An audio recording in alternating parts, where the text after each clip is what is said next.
Shalom Bapak Ibu dan Saudara-saudara yang terkasih dalam Tuhan Yesus Kristus. Kembali kita bertemu dalam renungan malam hari ini. Sebelum kita istirahat, kita akan disapa oleh firman Tuhan. Biarlah kita menjadi berkat sukacita bagi semua orang dimanapun kita berada. Sebelum membaca, merenungkan dan melakukannya, mari kita bersatu dalam doa. Ya Allah, ya Bapa yang kami sembah dalam nama Tuhan Yesus, berfirmanlah ya Tuhan. Kami siap mendengarkan, berkati hamba-Mu yang akan menyampaikan firman kebenaran, sehingga firman ini tidak berlalu begitu saja, tapi menjadi berkat bagi kami dan menjadi berkat bagi semua orang dimanapun kami berada. Dalam nama Tuhan Yesus Kristus, kami telah berdoa dan mengucap syukur. Amin. Mari Bapak Ibu dan Saudara-saudara, kita sama-sama membaca dan menyimak dalam pembacaan firman malam hari ini. Efesus pasal 6 ayat 18 sampai 24 saya akan membacakan demikian firman Tuhan.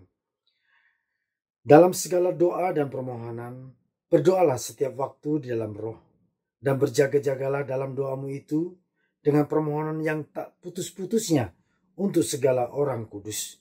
Juga untuk aku, supaya kepadaku, jika aku membuka mulutku, dikaruniakan perkataan yang benar, agar dengan keberanian aku memberitakan rahasia Injil yang kulayani sebagai utusan yang dipenjarakan. Berdoalah supaya dengan keberanian aku menyatakannya sebagaimana seharusnya aku berbicara. Supaya kamu juga mengetahui keadaan dan hal ihwalku, maka Tikhikus saudara kita yang terkasih dan pelayan yang setia di dalam Tuhan akan memberitahukan semuanya kepada kamu. Dengan maksud inilah ia kusuruh kepadamu, yaitu supaya kamu tahu hal ihwal kami dan supaya ia menghibur hatimu.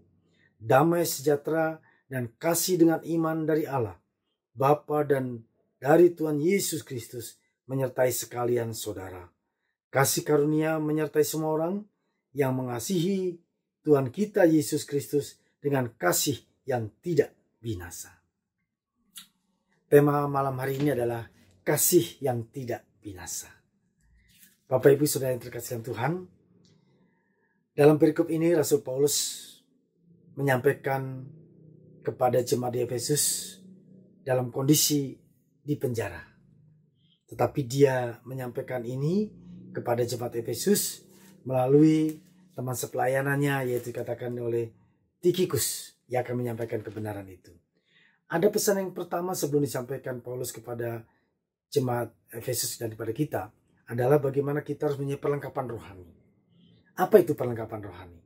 Katakan di sini harus kita berdiri tegap, berikat pinggangkan kebenaran, dan berbaju sirahkan keadilan. Kakimu berkasutkan kerelaan untuk memberitakan Injil damai sejahtera. Dalam segala keadaan pergunakan perisai iman. Sebab dengan perisai itu kamu dapat memadamkan semua panah api dari si jahat. Dan terimalah ketopong keselamatan dan pedang roh, yaitu apa? Firman Allah. Itu disampaikan Bapak Ibu dan Saudara oleh Rasul Paulus kepada kita semua, bahwa kita harus mempunyai perlengkapan rohani supaya kita bisa melawan roh-roh jahat di udara. Selanjutnya Rasul Paulus mengingatkan pada kita bagaimana kita supaya mempunyai perlengkapan rohani yang kuat.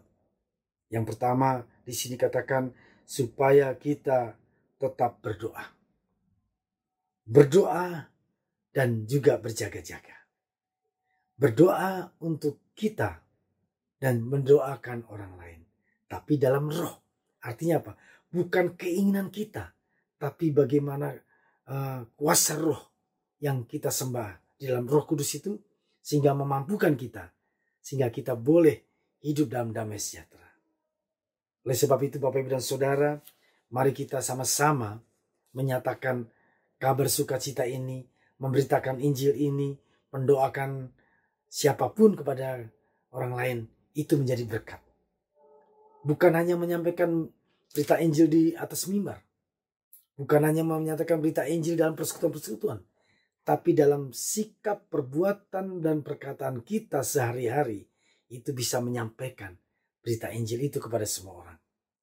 Dan orang bisa melihat bahwa kita adalah suratan Kristus yang dapat dibaca oleh semua orang. Oleh sebab itu Bapak Ibu dan Saudara, berdoa yang merupakan nafas hidup orang percaya. Ada komunikasi yang baik antara kita dengan Tuhan melalui doa. Apa yang dapat kita peroleh dalam berkat doa? Yang pertama Bapak Ibu, kalau kita berdoa dan mendoakan orang lain, yang pertama dan utama adalah kita mendapatkan damai sejahtera dan kasih. Damai sejahtera dan kasih dengan iman dari Allah Bapa dan dari Tuhan Yesus Kristus menyertai kita sekalian.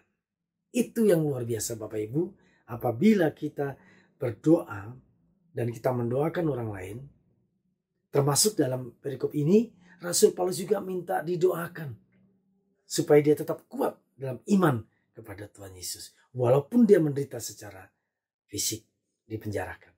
Demikian juga dengan kasih yang tidak binasa. Kasih yang tidak binasa yaitu kasih Tuhan Yesus pada kita. Buktinya apa?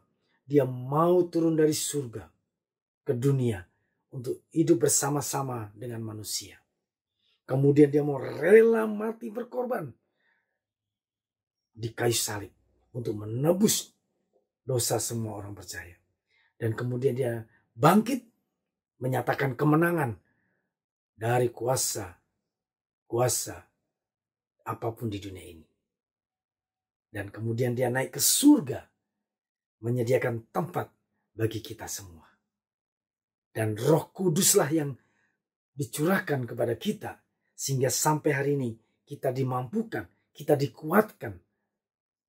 Karena Roh Kudus adalah roh penopang, roh penolong untuk kita tetap setia dalam keimanan kita kepada Tuhan Yesus.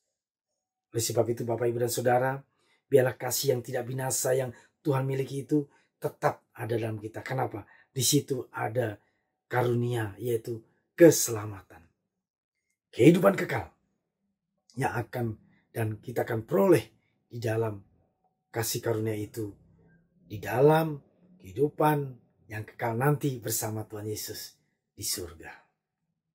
Mari Bapak Ibu dan Saudara yang terkasih Tuhan, kita tetap semangat memberitakan kabar Injil, kabar sukacita, menyatakan kerajaan Allah di muka bumi ini melalui perkataan, pikiran, perbuatan kita sehari-hari, sehingga nama Tuhan Yesus dimuliakan dan ditinggikan.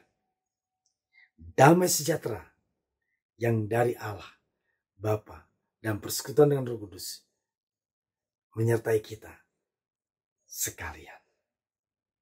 Amin. Mari kita berdoa. Bapa dalam surga yang kami sembah dalam nama Tuhan Yesus, terima kasih Tuhan firman-Mu pada malam hari ini yang menguatkan, memampukan kami, sehingga kami tetap berdiri tegak dengan senjata, dengan kekuatan rohani kami, dengan perlengkapan rohani kami, yaitu firman Tuhan. Dan biarlah itu di atas segalanya adalah kasih yang abadi, kasih yang tidak pernah hilang, yaitu dari kami, kasih yang datang dari Engkau ya Tuhan Yesus. Berkati istirahat malam hari ini, sehingga kami juga boleh bangun besok pagi dengan tubuh sehat, tidak sekurang apapun, sehingga kami boleh terus memberitakan berita kebenaran dengan penuh kemuliaan nama-Mu. Dalam nama Tuhan Yesus Kristus, kami telah berdoa dan mengucap syukur. Amin.